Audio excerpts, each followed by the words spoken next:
नशा तिरंगे की आन का है, कुछ नशा मातृभूमि की शान का है। हम लहराएंगे हर जगह ये तिरंगा, नशा ये हिंदुस्तान की शान का है। नमस्कार, कैपिटल टीवी का खास शो राहुल का अग्निपथ देख रहे हैं आप। मैं हूं आपके साथ पूजा। सबसे पहले आप सभी को स्वतंत्रता दिवस की हार्दिक शुभकामनाएं। आज पूरा देश आजादी का जश्न मना रहा है, पर अफसोस हमारे देश के कुछ नेता ऐसे हैं, कुछ पार्टियां ऐसी हैं जो आज के खास अवसर पर भी राजनीति करने से बाज नहीं आए। दिल्ली के लाल किला परिसर में स्वतंत्रता दिवस का मुख्य कार्यक्रम हुआ। प्रधानमंत्री नरेंद्र मोदी सहित कई दिग्गज इस कार्यक्रम में शामिल हुए, लेकिन कांग्रेस पार्टी ने जश्न ए आजादी से दूरी बना ली।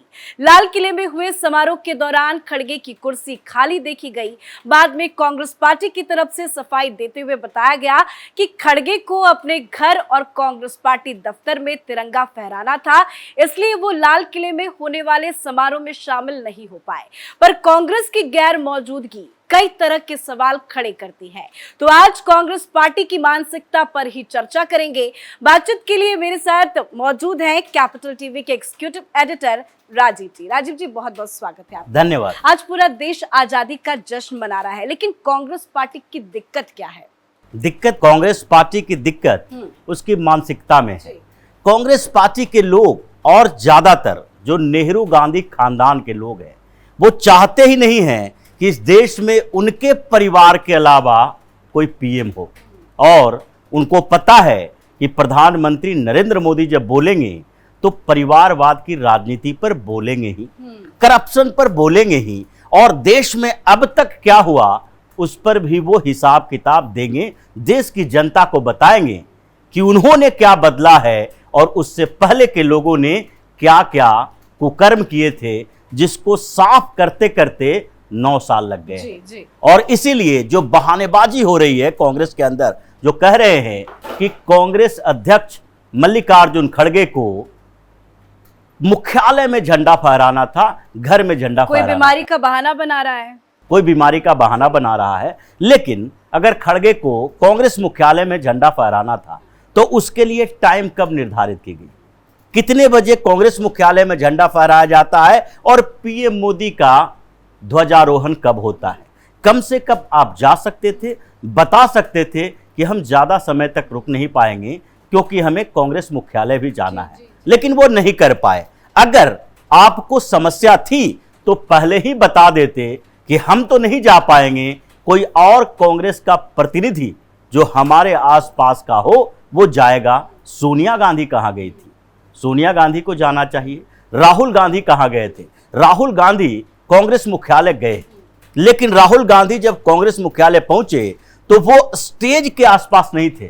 जहां ध्वजारोहण हो रहा है वहां राहुल गांधी नजर नहीं आ रहे थे। राहुल गांधी एक साइड में खड़े थे ताकि वहां पर जो समारोह है उसमें उन्हें हो सकता है वंदे मातरम और भारत माता की जय तेज आवाज में बोलना पड़े, और स्टेज पे वो बोलना नहीं चाहते हैं। ये जो भारत माता की बात राहुल गांधी करते हैं वो एक भ्रम पैदा करने की स्थिति है। इसलिए ये कांग्रेस का बहाना नहीं चलेगा कि हम प्रधानमंत्री के भाषण से दूर रहे। ये बड़ा प्रोग्राम होता है, लाल किले पर प्रधानमंत्री ही झंडा फहराते हैं, और उस प्रोग्राम से पूरे के पूरे सबसे बड़ी विपक्षी पार्टी गायब है। इसको पता नहीं है कि वहां पर न जाने से प्रधानमंत्री नहीं बदल जाएंगे। जबकि सदन के अंदर यही राहुल गांधी जब भाषण दे रहे थे तो उन्होंने क्या कहा था?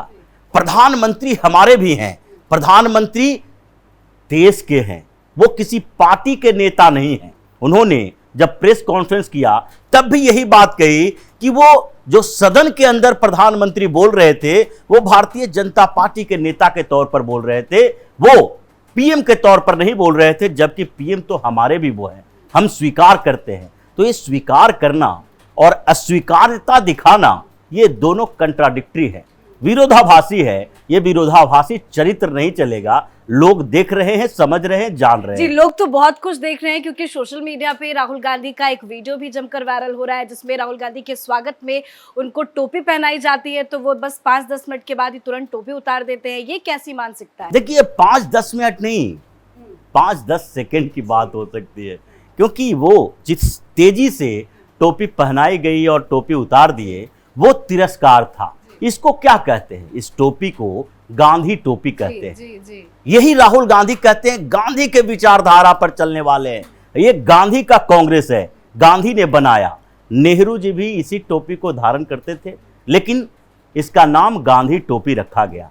अब गांधी से राहुल गांधी को लेना देना नहीं है, इसीलिए भारतीय जनता पार्टी की तरफ से पहले कहा गया था कि गांधी की हत्या वास्तव में कांग्रेस ने की, गांधी के आत्मा की हत्या की, गांधी के विचारों की हत्या की, उनके विचारधारा से विमुख हो गई। गांधी तो हमेशा कहते थे कि आजादी के बाद जो कांग्रेस आजादी के लिए संघर्ष कर रही थी उसको कंटिन्यू ना करो, उसको भंग कर दो, खत्म कर दो। ये जो लोग राजनीति करने वाले हैं अब, क्योंकि आजादी की राजनीति नहीं करेंगे, ये अपने व्यक्तिगत राजनीति करेंगे, पार्टी की राजनीति करेंगे, ये उस कांग्रेस की विरासत से नहीं हो सकते। इसलिए अब पुरानी कांग्रेस नहीं है, ये तो ऐसे भी इंदिरा गांधी की कांग्रेस है और इंदिरा गांधी की कांग्रेस के वारिस हैं राहुल गांधी।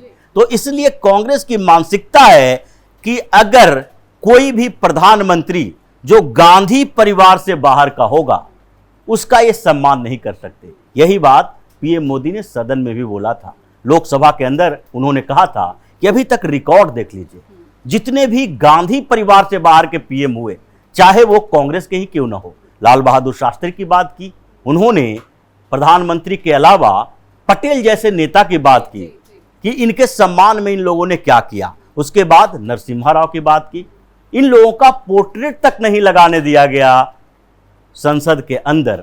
और जब भारतीय जनता पार्टी की सरकार आई, एनडीए की सरकार आई, या उससे पहले जनता पार्टी की सरकार आई, यानी गैर कांग्रेसी सरकार आई, तो इन लोगों को सम्मान दिया गया। आज भी प्रधानमंत्री म्यूजियम बनाया गया है।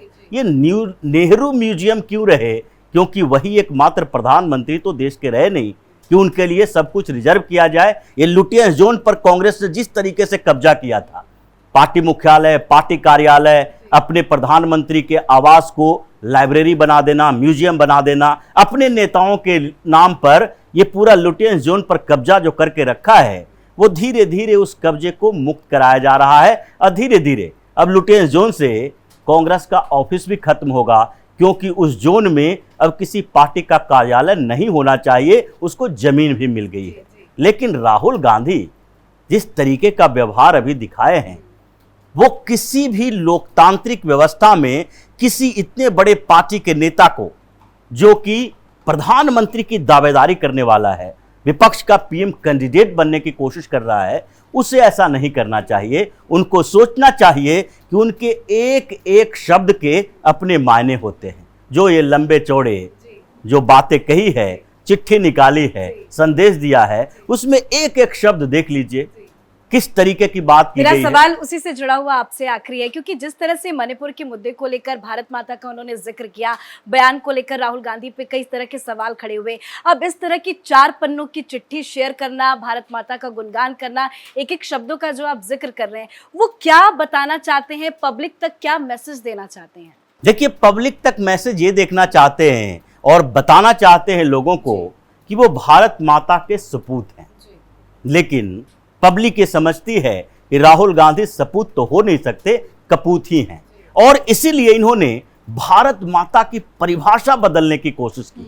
जिस तरीके से ये पूरे लंबे तगड़े जो उन्होंने चिट्ठी लिखी है, 4-4 पन्नों की, जो संदेश दिया है जनता के नाम, उसमें से 80% तो वो अपने आप को विक्टिमाइज करते रहे और अपनी, जो कहा जाता है कि खुद से अपनी बड़ाई करना, अपनी मुंह मियां मिट्टू बनना, वही करते रहे कि किन परिस्थितियों में, आंधी तूफान, धूल धक्कड़, हर समय हर परिस्थितियों के अनुसार हम चलते रहे। घुटने का दर्द जो अब बड़े हवा बना रहे हैं, घुटने का दर्द का, जिसका इलाज करने के लिए भी केरला गए थे, वो घुटने का दर्द के बात कह कह के लोगों को बता रहे हैं कि इन परिस्थितियों में भी हम हिंदुस्तान घूमते रहे और देखते रहे कि क्या है।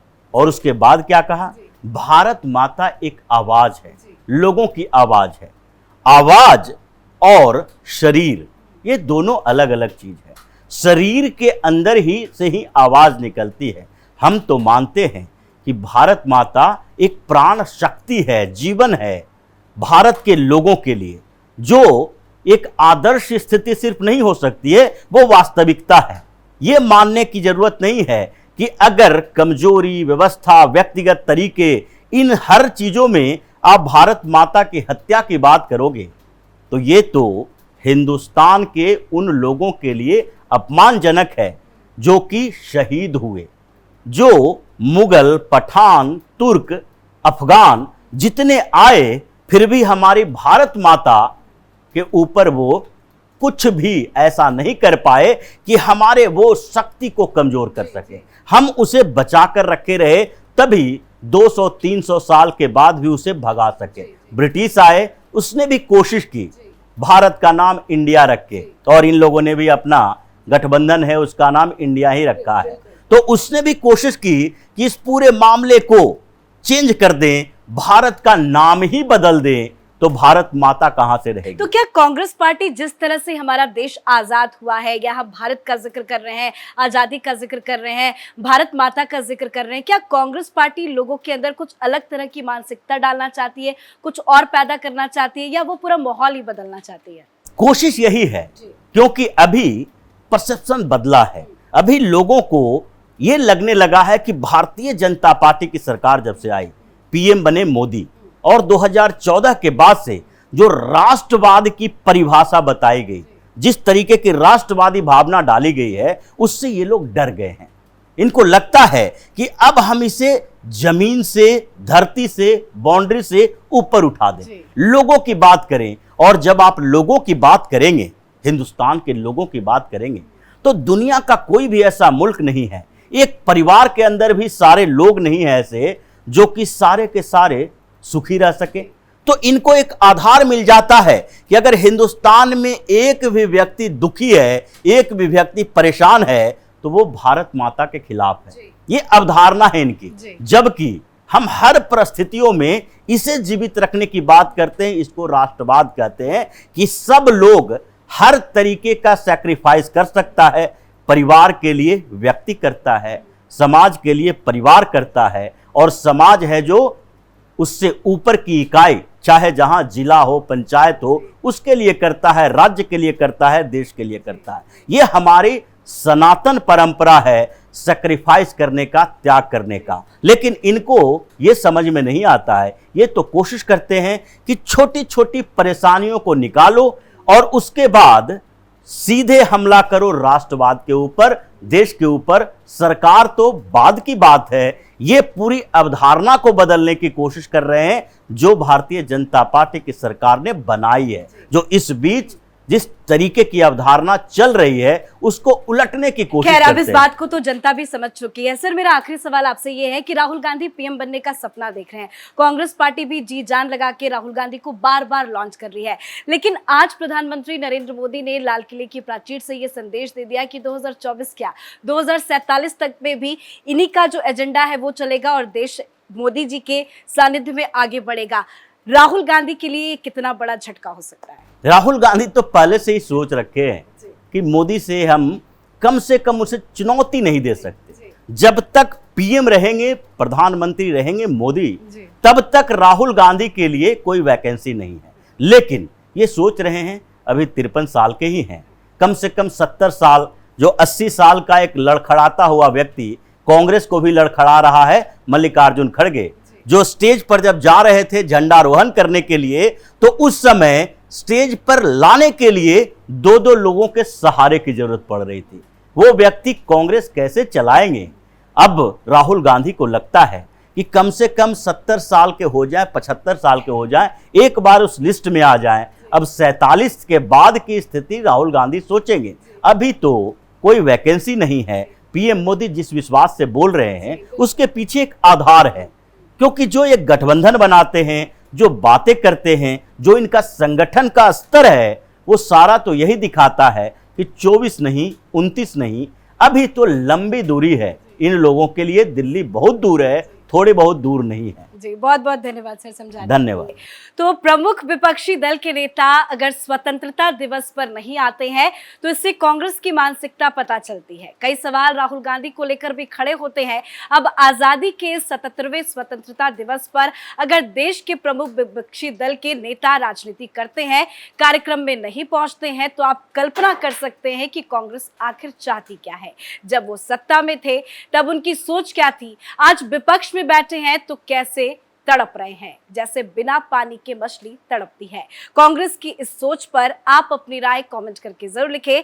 देखते रहिए कैपिटल टीवी। नमस्कार।